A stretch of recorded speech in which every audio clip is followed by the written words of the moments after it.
মুহূর্তে আছে একজন প্রান্তিক খামারের বাড়িতে। দেখতে পাচ্ছেন তার শখেরই বড় গরুটি বের করা হয়েছে আপনাদেরকে দেখানোর জন্য। এই আপা অনেক কষ্ট করে এবং শখ করে গরুটি লালন পালন করেছিলেন। মাশাআল্লাহ, বেশ চমৎকার একটি গরু।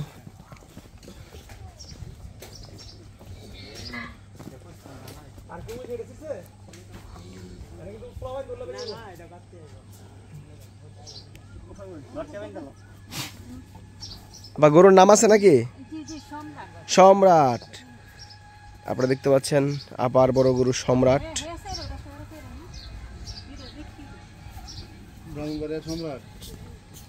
মাশাআল্লাহ।